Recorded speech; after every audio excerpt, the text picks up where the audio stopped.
Vamos seguir falando sobre essas medidas ligadas à imigração, ao combate da imigração ilegal nos Estados Unidos.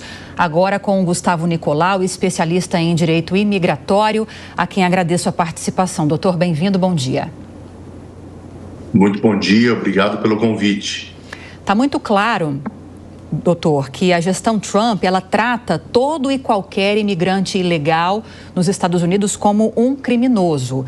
E aí nós trouxemos na reportagem essas medidas que estão sendo anunciadas nessa área. Desde segunda-feira, o decreto de emergência na fronteira com o México, reforçando a presença militar na região, a determinação polêmica, talvez até mais que essa que eu citei, que é a derrubada de uma decisão de Biden, agora não permitindo que filhos de imigrantes ilegais tenham a cidadania americana de forma automática.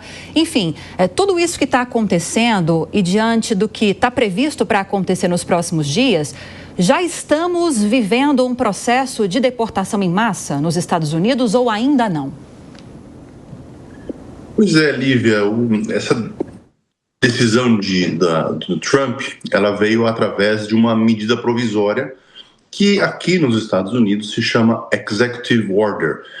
E nessa Executive Order, assinada no dia 1 do seu mandato, ele tenta impedir a eficácia de uma cláusula da Constituição americana. A emenda 14 diz que qualquer pessoa nascida em solo americano, ela é uma cidadã americana nata.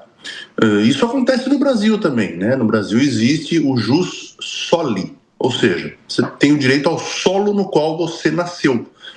Só por curiosidade, né, a América inteira, exceto a Colômbia, tem essa regra. Então, se você nasce num lugar, você é cidadão daquele lugar. Você é cidadão nato. Eu dou um exemplo. O ex-presidente da Câmara dos Deputados, Rodrigo Maia, nasceu no Chile. Ele era chileno nato. E também brasileiro nato, porque os pais eram brasileiros. Então, essa regra é uma regra muito antiga, que certamente será questionada.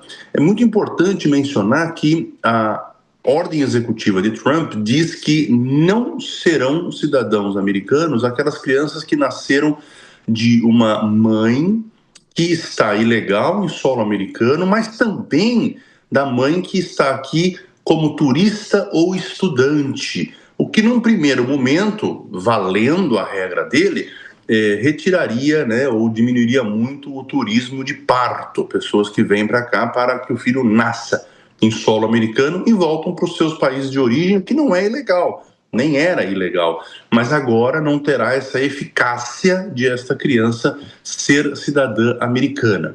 E essa regra tem uma observação importante: se o pai é cidadão americano ou porta um green card, essa regra não se aplica. Portanto, a criança é cidadã americana. E outra observação importante: essa regra entra em vigor para os nascimentos ocorridos a partir de 20 de fevereiro de 2025.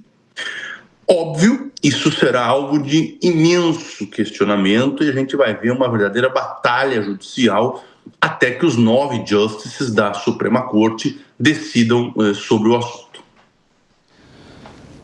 Gustavo, eu queria que o senhor falasse um pouquinho também sobre essa decisão de permitir a busca e a prisão de eventuais imigrantes ilegais que estejam em igrejas, em hospitais. Como é que se dá essa busca? Como é que se daria a retirada dessas pessoas desses lugares para eventual deportação? Isso é legal também a partir desse decreto do presidente Trump? Bom dia, Rafael. Pois é, existe uma lei federal que trata sobre o assunto. Existe um órgão federal que trata disso, que é o ICE. É um órgão que faz exatamente as buscas por pessoas que já estejam na situação de unlawful, né? Uma situação que já não estão mais regularizadas, não tem mais o status aqui em solo americano. Com a exceção constitucional da busca na casa da pessoa, porque essa sim exige uma ordem, um mandado judicial e não pode ser uma mera ordem administrativa. com exceção da busca na casa da pessoa, não há um empecilho legal para uma busca, por exemplo, numa igreja, numa escola, não existe uma vedação a isso. Então isso pode acontecer sim. Uma coisa curiosa, Rafael, que pouca gente mencionou até agora, é que existe uma limitação, né? O presidente, quando assume, ele tem limitações do Poder Judiciário, do Poder Legislativo, do Ministério Público, do sistema como um todo. Mas existe, Rafael, uma limitação física. O que significa isso? O governo ele não tem mão de obra suficiente para fazer essa deportação que se promete de milhões de pessoas. Isso envolve logística, isso envolve manter essas pessoas, alimentar essas pessoas, colocar essas pessoas em aviões, às vezes encontrar a família dessa pessoa em solo americano. Tudo isso envolve um processo, um rito que exige mão de obra, que é o que mais falta nos Estados Unidos. Mão de obra, tanto para a iniciativa privada quanto para o governo, de modo que não há mão de obra para fazer uma deportação da maneira como se promete. E é bom lembrar, Rafael, também que é o segundo mandato do Trump, tá? O Trump já foi presidente dos Estados Unidos durante 4 anos, né? Governou para os Estados Unidos de 17 até 2020, ou 21, 20 de janeiro de 21.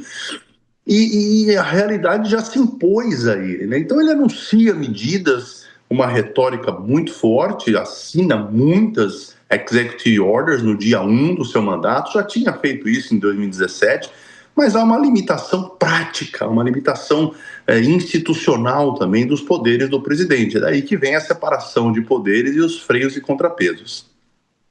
Agradeço a participação de Gustavo Nicolau, especialista em direito imigratório, aqui no Jornal da Manhã. Doutor, muito obrigada e até a próxima. Muito obrigado, Lívia.